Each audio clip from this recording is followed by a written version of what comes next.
The Cold War was a lot easier than the world today. The understanding of who was in the black hats and the white hats was clear. It was ideologically driven. And there were rules between how intelligence services as adversaries dealt with each other. It sounds strange, but typically espionage was nonviolent. It was spies penetrating each other's militaries, governments, and providing intelligence.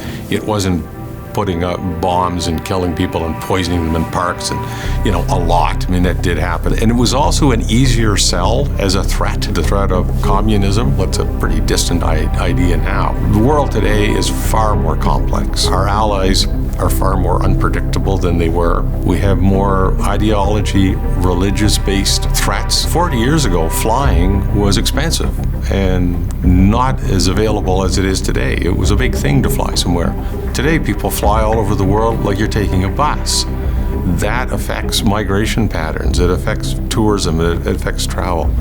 The digital world, the internet, communications, smartphones, all those things, we are in a completely different threat space than we were 40 years ago. The world is still probably in the most peaceful point that it's been in most of its history.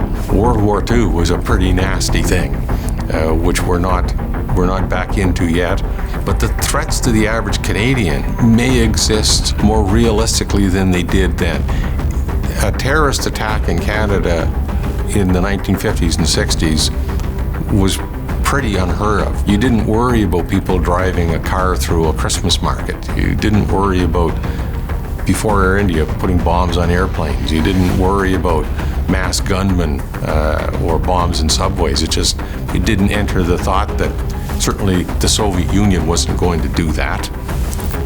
And there weren't terrorist groups which had internationalized and focused on Canada. Canada was kind of a nice, peaceful, benign place and not a target. We are now a target.